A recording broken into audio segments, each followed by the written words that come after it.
देखो, जीएसटी कुछ नहीं है। जीएसटी कॉमर्शियल मैथमेटिक्स का सबसे पहला चैप्टर है। यहाँ पर जीएसटी में तुमको ये याद रखना है कि ये जो है इनडायरेक्ट टैक्स है, और फिर इससे गवर्नमेंट को बहुत फ़ायदा हुआ है। पहले क्या होता था कि सब टैक्स का चोरी कर लेता था, शॉपकीपर लोग टैक्स नहीं देता था।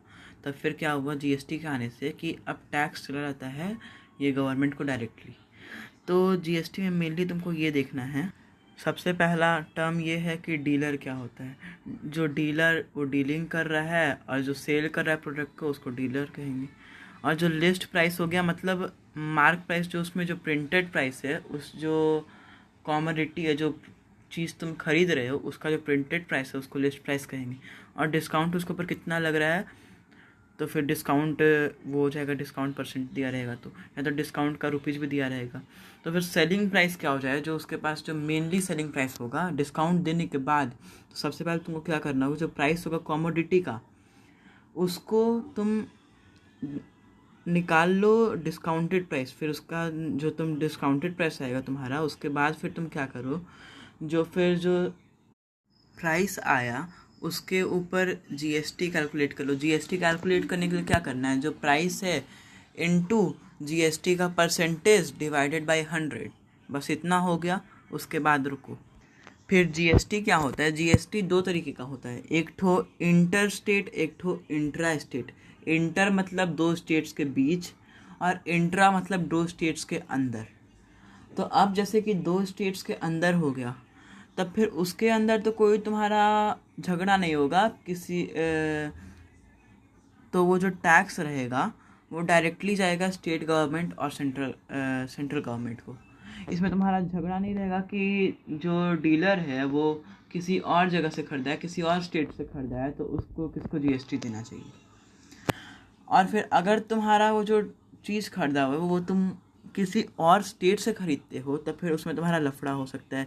उसमें तुम्हारा क्या हो जाएगा, ना ही सीजीएसटी लगेगा ना ही एसजीएसटी लगेगा। तो ये सीजीएसटी क्या होता है, सीजीएसटी जो सेंट्रल गवर्नमेंट को टैक्स जाता है वो सीजीएसटी हो गया। एसजीएसटी क्या होता है, एसजीएसटी जो स्टेट गवर्नमेंट को टैक्स गया वो एसजीएसटी होता है। और जो जीएसटी टोटल जीएसटी होगा वो सीजीएसटी प्लस एसजीएसटी होगा। और जो सीजीएसटी जो होगा वो इक्वल रहेगा एसजीएसटी के। उसके बाद फिर क्या हो गया, जैसे कि इंटर स्टेट आ गया। तो इंटर स्टेट में मतलब दूसरे स्टेट में जा रहा है, तो वहाँ पर तुम्हारा क्या लग जाएगा, आईजीएसटी। आईजीएसटी मतलब डायरेक्टली जो पैसा होगा वो सेंट्रल गवर्नमेंट के पास जाएगा। सेंट्रल गवर्नमेंट अपने हिसाब से वो जो दोनों जिस स्टेट से डीलिंग हुआ है और जिस स्टेट में डीलिंग हुआ है वो दे देगा। मतलब वो खुद के हिसाब से जितना पैसा देना रहेगा उतना पैसा वो दे देगा। तब फिर इस केस में जो टैक्स होगा वो हो जाएगा जीएसटी की इक्वल। और जो उस केस में टैक्स होगा इंटर स्टेट का भी जो बताया जो था, जो इंट्रा स्टेट के केस में जो टैक्स होगा वो हो जाएगा CGST is equals to SGST is equals to UGST. UGST वही होगा, यूनियन टेरिटरी में अगर होगा तो वहाँ पर यूजीएसटी लग जाएगा। और फिर यही जो होगा सीजीएसटी और यूजीएसटी निकालने के लिए तुमको जीएसटी को डिवाइडेड बाई 2 करना होगा, तो दोनों सेम हो जाएगा। और यहाँ पर कुछ नहीं है, बस यहाँ पर फिर उसके बाद जीएसटी ऑन वैल्यू एडिशन है ना, वैल्यू एडिशन कुछ नहीं है। उसके बाद फिर आता है तुम्हारा इनपुट टैक्स क्रेडिट। ये तुम्हारा भी बेसिक बताइए जितना हो गया। उसके बाद इनपुट टैक्स क्रेडिट में क्या होता है, जैसे कि तुम किसी शॉपकीपर से ख़रीद रहे हो, वो भी कहीं से खरीदा होगा, वो भी उसके लिए जीएसटी दिया होगा। तो फिर उसको वो जितना जीएसटी दिया तो उसका तो लॉस नहीं होना चाहिए ना। तो फिर वो जो हम लोग जितना जीएसटी देंगे उतना में से वो जितना जीएसटी दिया उस गुड के लिए खुद जब खरीदा था तब उतना वो पैसा खुद के पास रख लेगा, और जो बाकी पैसा है वो सरकार को भेज देगा। और सरकार को भेज देगा तो फिर वही जो सरकार का हो गया वो जीएसटी हो जाएगा। उसके बाद इसका क्वेश्चन बनाने के लिए तुमको क्या करना चाहिए, फ्लो चार्ट्स का यूज़ करना चाहिए। जैसे कि एक क्वेश्चन है, a product is sold from Kanpur to Varanasi for 12,000 and then from Varanasi to Ranchi. सबसे पहले तुमको बनाना चाहिए एक ब्लॉग जिसमें तुमको कानपुर लिखना चाहिए, और सेकंड ब्लॉग जिसमें तुमको वाराणसी लिखना चाहिए, और दोनों यूपी में है। तो यहाँ पर क्या होगा, इंट्रा स्टेट होगा। और यहाँ पर क्या होता है, जो सेलिंग प्राइस है वो 12,000 है।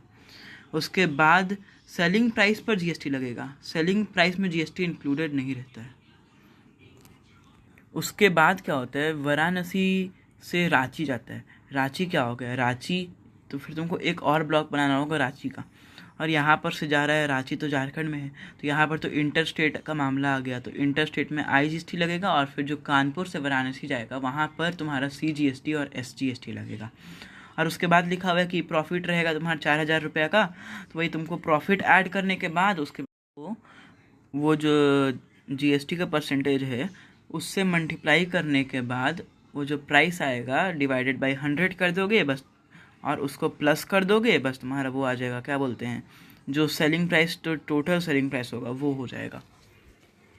और फिर यहाँ पर जो सबसे पहले हम बोले थे कि ये कानपुर से वाराणसी जा रहा है, तब फिर वो जो 12,000 उसका सेलिंग प्राइस है, नहीं उसके अंदर इंक्लूडेड है GST, उसके अंदर GST इंक्लूडेड है। तो फिर तुम यहाँ पर GST को दो तरीके से निकाल सकते हो, या तो इसको तुम टोटल ही निकाल दो 18% करके, उसका डिवाइडेड बाई 2 कर दो, तुम्हारा CGST SGST आ गया। या तो फिर तुम उसका 9% निकालो तो वो CGST हो गया, इक्वल्स टू SGST हो गया।